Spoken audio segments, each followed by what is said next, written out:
What's up? This Conke. We at Bars on the Block. Go ahead and introduce yourself, man. Let them know who they talking to. My name's Chrizzy Bless. My name's Chrizzy Bless. I'm a hip hop artist from Jacksonville. Okay. Hip hop artist from Jacksonville. What all have you been doing your music? Where all have I been? I've been to Tallahassee. Yeah? Yeah, I performed in Tallahassee one time at this event. What event that you performed in Tallahassee? It was just a producer kickback. Okay. You know, Shit, but they let me perform. It was kind of like this, like outside warehouse kind of thing. Oh, that's dope though. Yeah. Shit, that shit sound like it was lit. Tally lit though. All them Yeah. colleges and surrounding areas and stuff like that. Yeah. Going down. I just recently seen the performance that you did at was that Eclipse. How was that? It was cool, man. I go there usually a couple nights out the week. Couple nights out the week? Yeah. Yeah. I know the people that run that establishment, I ain't gonna lie, that event is usually like the thing to go to. Out of all the events that I see in the city, that's the one that's like, that's really centralized and focused on, like, you know what I'm saying, actually building anybody up who want to come out. So I respect them, what they got going on. What kind of music do you make? Real shit. Real shit? Real shit. Okay. When I first seen your name, I'm like, okay, he might be a Christian artist. You know what I'm saying? He might be a gospel. He might be a gospel singer. You know what I'm saying? And then I come in and hit you with that energy, and you're like, this. Yeah, you took me. I ain't gonna lie. This is real shit. Yeah, that's some real shit. You know what I'm saying? I heard your song. I'm like, damn, he's talking that shit though. Yeah. I felt that for sure. What made you start doing music? Man, I was really inspired. Yeah. You know, like I've been doing it my whole life. You know what I'm saying? But what actually got me recording myself was I got really inspired. And so I went out and bought a laptop, downloaded the software for me to record on, rap the song in my parents' shed. And I was like, oh man, this shit cool, you know what I'm saying? I think it was just like everything I had going on at the time. You know, I just felt like I needed to get that inspiration back to myself, so I just created something. Oh, hell yeah. Man, inspiration is not hard to, inspiration is hard to come by. Sometimes you gotta take yourself out of elements that you used to and any kind of demographic that you in and like really inspire yourself using like natural things. Like sometimes like how we got this setting right here is outside. Like anything could inspire you. A red carpet might fly by like, ah, damn, but that, instantly, you know what I'm saying? You might come up with a song, so I definitely understand that for sure. But well, where does your music derive from? Like, is it like a painful place? Is it like a place of success or striving? Like, where you come from with your music? I feel like real life experiences and you know where I'm headed. Okay. Real life experiences and where I'm headed. So what's the hardest moments you ever had to overcome on your musical journey, you feel like? On my musical journey? Probably, shit, I mean, the hardest part is just like, you know, putting out what you think is good and then, you know, nobody hearing it for real. Well, are you selective with what you put out? Or do you just put everything out? I'm pretty selective. You selective? Yeah. Okay. When I first started, I wasn't. But I feel like when shit that I make, you know what I'm saying, it's hard. So I want y'all to hear it too. Yeah, so why you being selective now then? Cause I make so much stuff, you know what I'm saying? And some songs might need some polishing, some mixing. Yeah. You know what I'm saying? I want to hear it back and be able to be like, this is record ready. Okay. You know what I'm saying? Yeah, I was reading a magazine. I can't remember which one. It might have been like Source, but they were saying like how certain artists put their stuff out. And they're like, Drake put out like 95% of the stuff he make. You know what I mean? I'm like, dang, 95%? Like, just imagine if I got 1,000 songs. That's 950 songs out of 50 left over. You know what I'm saying? Like, that's a lot to want to put out of the stuff you make. But I realize all artists have like batches of work that they have, but nobody ever put out 100%. And I always wonder like, dang, how come or why not? You know what I mean? So that's definitely a big thing. Are you into the music because you want to make the money off of it, or is it like something that you want to turn into an actual career path? You say you've been doing it your whole life. Yeah. So I'm pretty sure you're dedicated to it. But like, what do you see yourself going with it, and like, what really drives you? What do I see myself? I do it for the love of it. You know, that's the first main thing, like that inspiration feeling that I felt like when I first started. Yeah.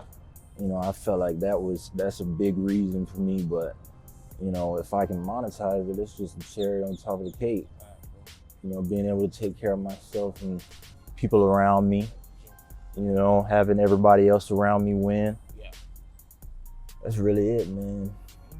there. Hey, okay, let me ask you this: what's the story behind your name, Chrizzy Blessed? Like, I said it wrong at first. I thought it said Blessed, but yeah. Chrizzy Blessed. Like, what's the story behind that? So I was in between two names, right? Yeah. I gave myself a lot of nicknames growing up. Like, so my first rap name, it was gonna be like Jet Black or some shit. You know what I'm saying? My first name was gonna be Jet Black, but then like some dude was like, you don't want to walk around like your rap name. Shit. You know what I'm saying? You know, on some bald nigga shit.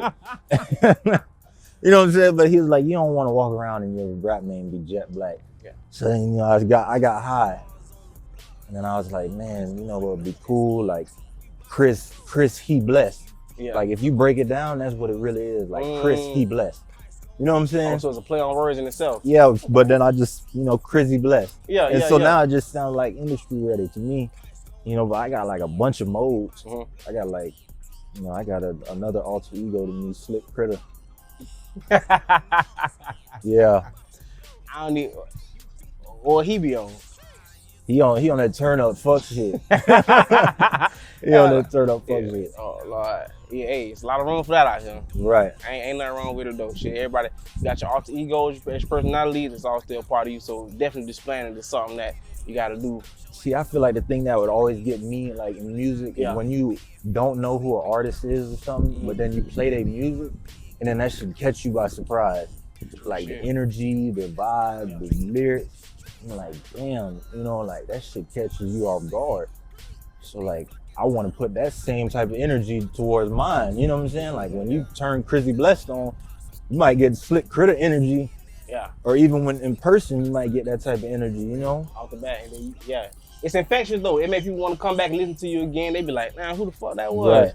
Yeah, cause it's to not see something, just hear it, and it resonate with you, that's a whole other type of vibe. I didn't know how to lay eyes on it. I couldn't touch it, feel it. Only sense that got to gather you with the sound and it caught you. Yeah, that's not. Yeah, you definitely did the damn thing.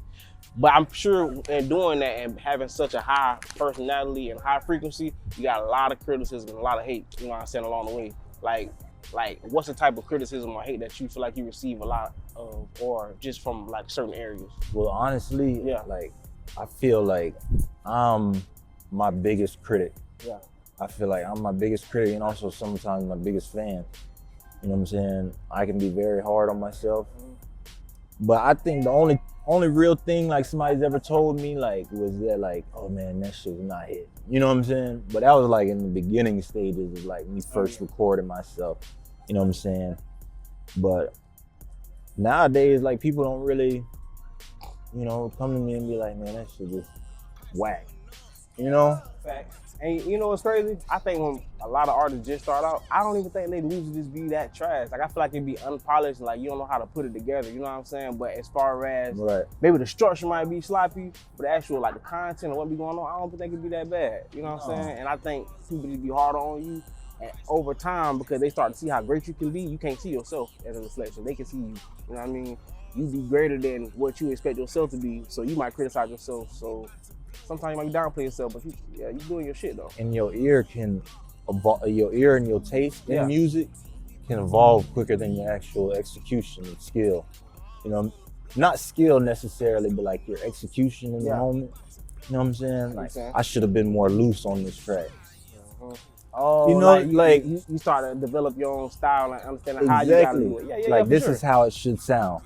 Yeah. You know what I'm saying? But that's how you know you're making a career out of it, because you're learning.